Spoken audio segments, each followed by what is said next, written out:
Hi friends, एक company है जिसका रिजल्ट मैं पहले अपडेट कर चुका हूँ, vintage coffee and beverages limited बोलकर। उसका कॉन कॉल हुआ और कॉन कॉल का अपडेट थोड़ा सा आपके साथ शेयर करूँगा। तो उससे क्या होता है, मैंने आपको थोड़ा सा अंडरस्टैंडिंग बेहतर हो पाएगी बिजनेस की। कॉन कॉल जो था वो एक्चुअल में 3-4 दिन बाद था, तो रिज़ल्ट आने के 3-4 दिन बाद कॉन कॉल हुआ। कॉन कॉल शायद मेरे ख्याल से 2 दिन पहले हुआ है। तो उसमें काफ़ी सारे अपडेट्स आए हैं बिज़नेस को रिलेटेड लेके। और मैंने बहुत सारे, एक्चुअल में ये कंपनी पहले कॉन कॉल नहीं करती थी। रिसेंट टाइम्स में इन्होंने कॉन कॉल शुरू किया है। पिछले क्वार्टर उन्होंने शायद मेरे ख्याल से Q1 में उन्होंने एक कॉन कॉल किया था। फिर दूसरे क्वार्टर में उन्होंने कोई कॉन कॉल नहीं किया, तो इस बार वो फिर कॉन कॉल उन्होंने किया है। तो बिज़नेस का स्टेटस इस समय यह है कि करंट कैपेसिटी जो बिज़नेस की है, जिस पे कि वो ऑपरेशन कर रहे हैं, वो है 6500 MTPA की, जिस पर बिज़नेस इस समय करंटली वर्कआउट कर रहा है। ऑलमोस्ट 100% का यूटिलाइजेशन है। एक्सपेक्टेड ये था कि मैंने कंपनी ने एक जो अनाउंसमेंट कर रखी है 4500 MMTPA की एक कैपेसिटी ऐड ऑन करने की, जिसका कि एक्सपेक्टेशन था कि इस क्वार्टर, ये जो फोर्थ क्वार्टर चल रहा है इस साल का, इसके अंत तक जाकर वो शुरू हो जाएगा। तो कंपनी का यही कहना था कि वो ऑन शेड्यूल चल रहे हैं और एक्सपेक्टेड है मार्च की शुरुआत में या फर्स्ट वीक या सेकेंड वीक में, फर्स्ट वीक तक शायद, मेरे ख्याल से एक्सपेक्टेड तो यही लग रहा है कि वो इसकी प्रोडक्शन जो उनकी ये कैपेसिटी है उसको कमीशन कर देंगे। और उसके बाद वहाँ से भी ऑपरेशन मिलेगा इस क्वार्टर में। तो उनका ये जो 4500 MMTPA का जो कैपेसिटी है वो ऐड ऑन हो जाएगा बेसिकली। और फर्दर एक उन्होंने 1100 करोड़ का एक परचेज एग्रीमेंट कर रखा है तेलंगाना गवर्नमेंट के साथ, जिसमें फेज़ वाइज वो एक्सपेंशन करने वाले हैं। बेसिकली 5500 MMTPA का जो है एक कैपेसिटी वो बेसिकली बना रहे हैं, जिसका उन्होंने मशीनरी का भी सब ऑर्डर आगे फॉरवर्ड आउट कर दिया है। एक्सपेक्टेशंस ये है कि वो एक्सपेंशन जो है वो प्लान कर रहे हैं और वो एक्सपेंशन कंप्लीट होगा अगले साल, माने नेक्स्ट ईयर 27 के फोर्थ क्वार्टर तक। उम्मीद ये लगाई जा रही है कि तब तक पूरा हो जाएगा या फिर फर्स्ट क्वार्टर में कंप्लीट होगा। तो कंपनी का ये कहना है कि फोर्थ क्वार्टर तक कंप्लीट हो जाना चाहिए। तो अच्छा, ये जो 5500 MMTPA का ये कैपेसिटी ऐड ऑन कर रहे हैं, ये बेसिकली फ्रीज ड्राइड जो है वो कॉफ़ी बनाएंगे। बेसिकली फ्रीज ड्राइड क्या होता है, उसमें अरोमा जो होता है कॉफ़ी का, उसको कंटेन करने की, उसको रोकने की और उसको बचाने की कोशिश की जाती है। उसमें वो अरोमा मेंटेन रहता है, वो थोड़ा सा महंगा भी आता है।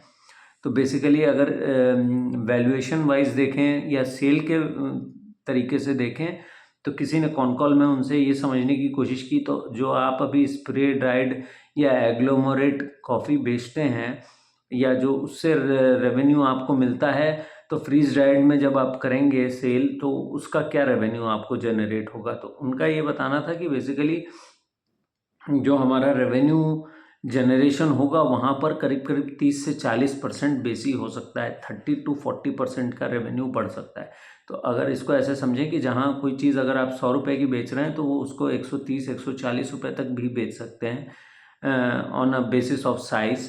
तो इसकी वजह से ये जो है ये होगा 1 साल बाद।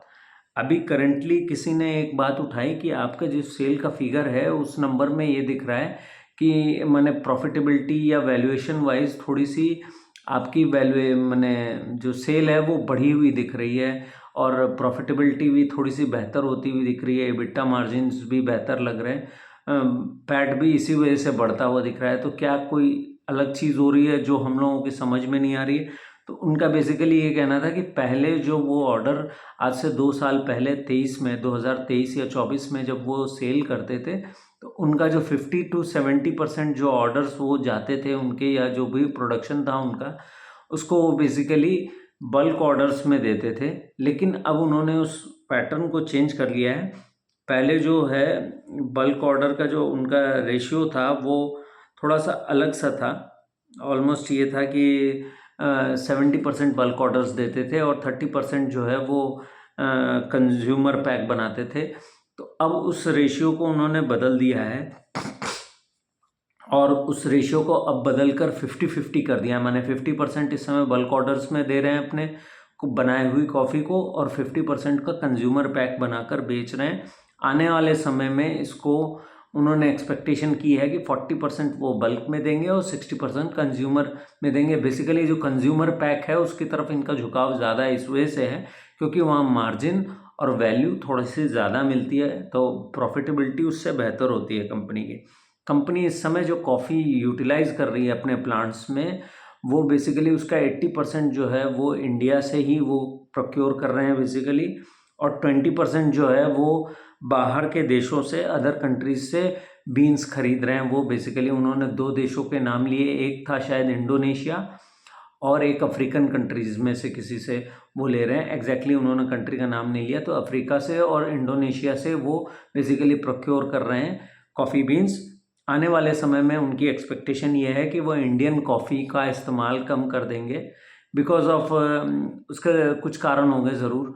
उनको प्रोडक्शन के लिए चाहिए होगा या फिर उनके जिस तरीके का उनको वो डिमांड साइज़ देख रहे हैं या उनकी जो सेल आ रही है उसके बेसिस पे। तो ये आने वाले समय में जो ये रेशियो है ये भी चेंज होता हुआ दिखेगा। 60% जो है रॉ मटेरियल्स वो इंडिया से यूज़ करेंगे और 40% बाहर से खरीद कर उसको करने की कोशिश करेंगे। तो और एक चीज़ और मैं छोटी सी यहाँ से छूट गई मेरी, जो 5500 का MMTPA का जो है वो एक्सपेंशन करने वाले हैं अगले साल, माने नेक्स्ट ईयर 27 के मार्च तक। उसके बाद उनका एक सेकंड फेज़ का भी एक्सपेंशन वो प्लान कर रहे हैं 55 MTPA का, जो भी मेरे ख्याल से एक्सपेक्टेड लाइंस पे यही है कि वो भी फ्रीज ड्राइड कॉफ़ी के ही लिए वो एक्सपेंशन करेंगे। बेसिकली वो पूरा प्लांट 11,000 MMTPA का हो जाएगा जब भी कंप्लीट होगा। तो उसकी एक्सपेक्टेशंस कंपनी ने जो जताई वो थोड़ा सा कंफ्यूजिंग था, वो भी क्लियर नहीं है क्योंकि वो इसको आगे देख के प्लान कर रहे हैं। क्योंकि किसी ने पूछ लिया तो उन्होंने कहा, तो उसके नंबर को मैं बहुत ही सीरियसली नहीं लूँगा बिकॉज वो भी थोड़ा सा डिसाइड नहीं कर पा रहे थे कि क्या उनको टाइमलाइन देना चाहिए इसका, क्योंकि कोई एक्सपेक्टेशंस नहीं है, कोई अभी अंदाज़ा नहीं है कि वो कब तक बनकर तैयार होगा, क्या होगा, कैसे प्रोसेस होगा, क्योंकि काफ़ी लंबा समय का गैप है। अभी अगले प्लांट को आने में 1 साल बाकी है। करंट प्लांट तो शायद अगले कुछ दिनों में उन्होंने कहा कि सप्ताह 2 सप्ताह में शुरू हो जाएगा। तो उसके बाद का जो प्लांट है वो जब हम उसके नज़दीक पहुंचेंगे तब इस बात को एसेस करने की कोशिश करनी चाहिए कि इसके बाद का एक्सपेंशन कब तक होगा। तो ये हुई, हालांकि उन्होंने एक नंबर दिया है कि शायद मिड ऑफ 28 या फिर 29 के स्टार्ट तक जाकर ये कंप्लीट होना चाहिए। अब देखेंगे कि कैसा क्या है।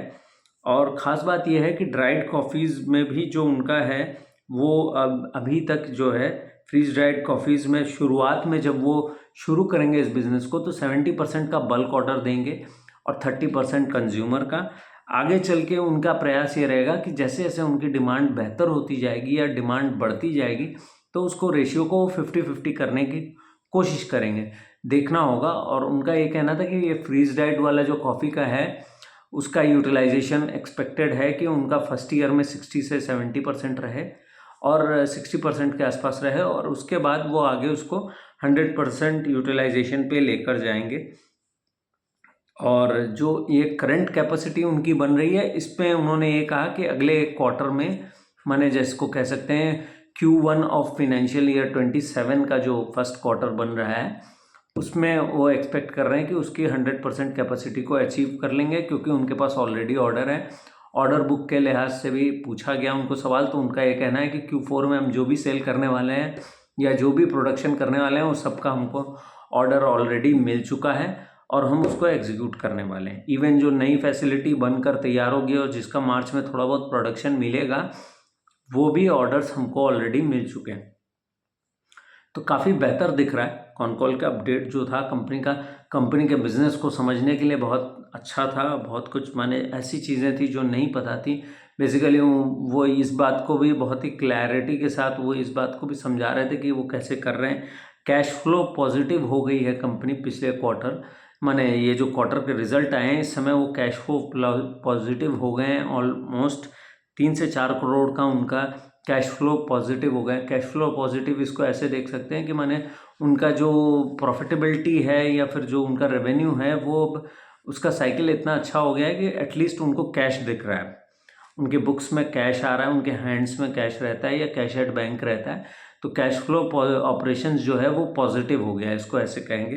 3 से 4 करोड़ का पॉजिटिव दिख रहा था उनको Q3 में ही। वो एक्सपेक्टेड कर रहे हैं कि आने वाले समय में ये और भी पॉजिटिव रहने वाला है।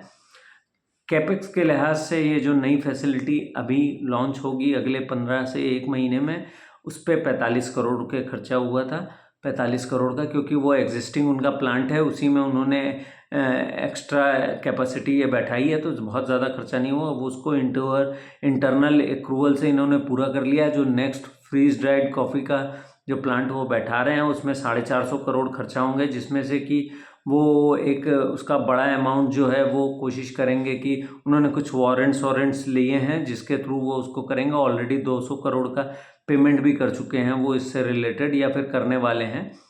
तो बाकी पैसा जो है वो इंटरनल एक्रूवल या फिर डेट लेकर उसको कंप्लीट करेंगे। तो उन्होंने कहा कि अभी हम इस चीज़ को अभी फाइनलाइज नहीं कर पाएंगे, कैसे क्या होगा देखेंगे, जैसा जो स्थिति बनेगी उस हिसाब से उसको एग्जीक्यूट करेंगे। तो काफ़ी अच्छा कॉन कॉल था, मुझे ऐसा लगा कि काफ़ी क्लैरिटी मिली बिज़नेस की। और मैनेजमेंट भी इस समय थोड़ा सा इच्छुक है अपने बिज़नेस मॉडल को समझाने के लिए। तो बड़ा ये अच्छा इंटरेक्शन था। मैंने रिकॉर्डिंग सुनी, मैं अटेंड तो नहीं कर पाया था। कोई बाय सेल की रिकमेंडेशन नहीं कर रहा हूँ, ये कॉन कॉल का अपडेट था विंटेज कॉफ़ी का। Thank you so much.